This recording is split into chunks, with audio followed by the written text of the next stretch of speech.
KFRR, Lake Fresno, the Valley's home for the morning after with Skippy. Yeah. Online at newrock1041.fm. Our local show, which airs every single Sunday night at 8 p.m. My name is Drew. I'm your host. In studio with me this week is Outside the Wire. How's it going, guys? It's going very good. First time in studio doing Homegrown. We've had, for the past, few weeks, a lot of newbies, but you are not a newbie to the scene. You guys have been together for a little while now. We have. Quite some time. Yeah, so where are you guys hailing from? We're from Fresno. All right, Fresno. All right. Fresno, California. Some local boys in studio for Homegrown tonight. Now, keep it local. You have a 3-song EP that's out now. If you're digging what you're hearing so far, go and find them online. It's /OTW Live. They'll have links to everything there. But, we have plenty to talk about. You guys are going to be here the whole entire hour. Let's keep it going. Here's Love Demon, Outside the Wire, right now on New Rock 104.1's Homegrown. To get your stuff heard if you are a local rock musician. My name is Drew. I'm your host. In studio with me this week, Outside the Wire. How's it going, boys? Hey. Hello. 3 of 5 members of Outside the Wire. Are you all from Fresno? All 5 members from Fresno? 4 of us are. One of us is originally from Texas. Oh, Texas. Oh, we'll forgive Not me, though. Yeah, we'll Not me forgive either. him, I guess, I I don't suppose. think Tony either. So, first time in studio doing Homegrown, so this is what we always do to start off. Go around, give me your name, tell me what you do in the group.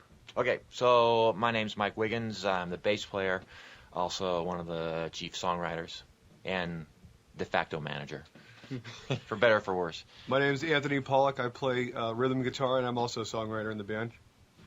My name is Paul Coletta. I play lead guitar in the band and also help arrange and compose.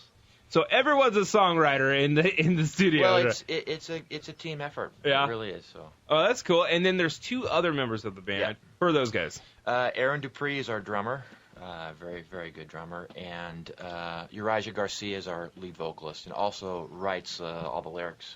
Okay, so he's basically the lyricist. Yeah. So you guys. we put the music together. Right on. Bring it to him, sit down. He sits and goes through the process of writing melody and lyrics for it, and then we bring it back to the band and Right on. put it through the wheel. Now, you guys have been a band for a little while, as a matter of fact, correct? So tell me, how'd you guys meet? How did Outside the Wire form? Actually, Paul kind of got us together. Me and Paul had played together in a previous band for about a year. Killfile. Mm-hmm. And it was an original band back then. We kind of got our feet wet writing songs and doing the stuff that we liked. And then Paul and Tony played together in a previous band as well. And so Tony's also my cousin, too. Tony's, We're So related. it's a family we affair? got some- Family affair. So you can't get away from one Yeah, another? there's no escape. I work with the guy, I play music with the guy, and Wait. I'm blood related to the guy. Oh, wait. So you're related to him, Yes. and you play music. Yes. How many fistfights have broken out over just music? a few. There's a few, but it's all in good love. It's all in good fun. Yeah, it's all good. The bruises and the wounds go away. Yeah. They heal. So, how long have you been performing, as Outside the Wire, this current iteration of the group? It's been about a year and a half, I think. This is the sweet spot, right? Yeah, Yes, this is it. this is the lineup that really This is the really the dream team. solid. Yeah, it's a The dream, dream team. That's a dream good way. team. That's a good way to put Good it. one, Tony. Good one. All right, so you know what? We have plenty of other things that we're going to be talking about, so we're going to keep it going. We're going to play your whole 3-song EP, kind of rotate it a couple of times throughout the evening, so just chill out if you're just now tuning in. We're going to take a little break. We'll be right back with Outside the Wire on this week's Homegrown. This is New Rock 104.1. With us this week is Outside the Wire. That last song is called God in Chain. A not so subtle stance on religion, I see. you're like awkward laughing right now. You're like, oh, I don't know what to I say. don't want to. talking about? I don't want to be struck by lightning. You got to hear another song we have. We'll keep that one for another. Right, for another A live show. I now. mean, it's okay. To each their own. And that's fine. Sometimes bands have to represent what they represent. It's all good in the hood, dude. I mean, you come on. This is the first time you're doing Homegrown. We're playing your 3-song EP. If you're digging what you're hearing right now, find them on Facebook. It's /OTW Live. And it basically has links to the band Facebook, the EP, isn't there a website as well? Yeah, there's a Reverb Nation page as well. Reverb Nation, so everything. in regards to Outside the Wire. You can go and check it out. Local boys from Fresno. 3 of 5 members of Outside the Wire are in studio. Now, I noticed when you introduced yourselves that you all 3 took songwriting credits. All right. Now, usually in my experience in the local scene, there is one guy who is dictating how basically everything is written, and then maybe one guy puts lyrics over it. Is that the case with you guys, or do you all input, collaborate, and then come out with the finished product? Well, for us, there's really, I guess, 2 main songwriters in the band, myself and Tony, and each of us have a slightly different process, although it's sort of similar. We both started home by ourselves, working out a riff or a concept. I usually work out really the entire song musically as much as I can, and then I'll bring it to the guys. I'll bring it to Uriah and say, hey, this is some stuff I'm working on, and then he'll take it and either dig it or not dig it and write lyrics to it. And then I think Tony has a similar process of coming up with something and then presenting it to the band. And I tend to write a lot of songs, and maybe 2 out of the 10 actually make it into the OTW lexicon of stuff. But yeah, I normally the way I do is I'll just I'm always searching for a groove. So I'll play a riff, and then I'll try to build off a groove, and so I'll get the skeleton of a song together, and then I'll bring it to the guys in the band, and usually we'll tear it apart. Yeah, it'll be rearranged. I get no love, no. But it's usually where the song really takes shape is when we're actually hashing it out as a band, because that's where all the overdubs and guitar work comes in, all the lead work, and then that's also where we're presented with the vocal melodies and the lyrical content. Uriah will demo the song, bring it back to us, and then we work from there. And when you guys go into record, now is this process, because there's so many people in the group, is this process done separately and then you kind of come together and put it all together? Yeah. So you work in a lot of homework involved. So there's it's piecemeal. It's you're doing it in pieces here and there and then putting it together as a final product. That's very interesting.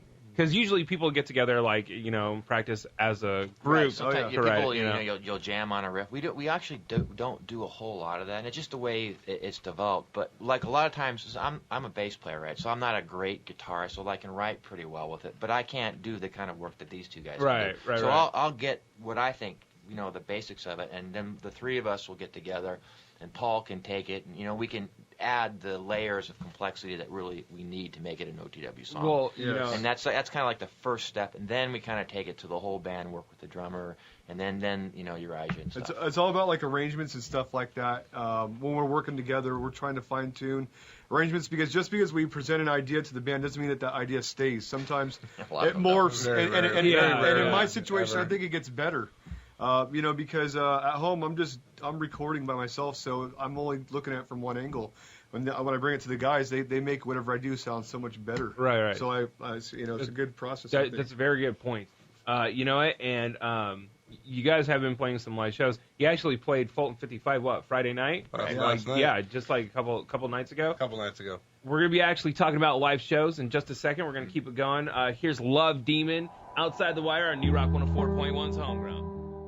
Remember, if you want to get signed up, you can do it online over at newrock1041.fm. That's what Outside the Wire did, and now Outside the Wire is in studio with me, playing their music for the whole hour, talking about their gigs and just talking in general. Now, that last song is called Window of Pain, one of 3 songs that we've been playing tonight from their 3-song EP, and if you're digging it, you can go find them on Facebook at /OTW Live. So how you guys liking the radio thing so far? Is it fun? Cool. It's awesome. Very yeah. good. Now, you guys have some experience in the scene, and I kind of want to talk about that and playing some shows and stuff. Now, I have seen a paradigm shift in the scene, because I've been doing local radio for damn near 11 years. So I've seen it go from punk and ska to metal, back over to some weird experimental electronic. Now it's more of an indie vibe.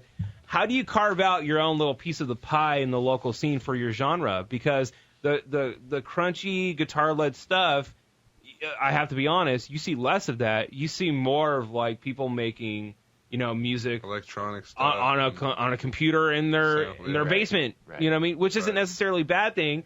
It's valid. But how do you find that the venues? How do you find that little area in which that it basically lifts up your guys' sound? Right. I mean, that's always the challenge, right? Is finding that niche where you lock in with your fans and you really can share your music. And you're right. I mean, at the end of the day, I think OTW is really a rock band. I mean, we have lots of different influences. We got a little bit of prog, a little bit of metal, a little bit of this and that, but we're really a rock band. I think still that touches people, you know, when you get in there and you feel it and you're grooving to it. And so it's just a matter of getting that outreach and getting people to come out to the shows and check us out. I think once we get you, we keep you. Yeah, and it's about finding, I believe, probably like the right venue. I mean, hell, you guys were playing Fulton 55 just a couple of nights ago, and you have probably some more gigs coming up, I'm assuming. Yeah, so we got stuff on the calendar coming up. Again, if you check out our Facebook page or Reverb Nation page, it'll be all listed there, tickets, prices, all that kind of stuff. So how is the reception when you guys play live? Like, I would say it's Very well. It's pretty well. I think people they interpret our music, even though it is a little bit heavier and it is a little bit different than what maybe is popular right now. They see the sincerity and they see that we really try to hone our craft and present it in a packaged way where you can go out and have a good time and accidentally discover a band that maybe you weren't familiar with before. And maybe you didn't even know that you were into the genre because, I mean, let's be honest, it was like very popular 10 years ago. You know what I mean? Oh, yeah. And it's still popular in its own right today, but it's not like where the main scenes, at least locally. Right. It's coming back. It's coming. No, it is. I've been noticing that. You are getting more like just meat and potatoes rock bands that are, and there's nothing wrong with that. And they're starting to crop up. They're starting to crop up down south in Visalia and back up north. I think there's a desire for guitar-based music still. I mean, I think it's very noticeable in our live show that people can tell that we are just really passionate about what we do. Yeah. And there's a sincerity, like I said, the sincerity. It's not contrived. It's very organic and very heartfelt. We play from our heart, and so. Like our style of music or not, you'll at least appreciate the musicianship and the conviction that we put in when we're playing live. Right. Plus, we have a very active front man, and Paul is a tremendous lead guitarist. So I mean, when you come in Syria, you're like, people are literally blown away. That was one cool thing about your music. As I was listening to your guys' EP, I noticed I was like, you guys switch it up like almost in the middle of a song. Sometimes it'll be almost like an eerie, groovy sound, and then go into like a heavier rock stuff, and then you bust out the solos. Like I was like, you know what I mean? Yeah, it reminds me of like old school of the scene that was so popular back in the day, and you're kind of like trying to bring it back and make it thrive again. So just kind of recreate it in our own way. And that's really cool, and I'm so down with that. So go and show Outside the Wire some love. Again, facebook.com/OTW Live. We're going to take a little break. We'll be right back on New Rock 104.1's Homegrown. New Rock 104.1. Local music, local bands. It's Homegrown.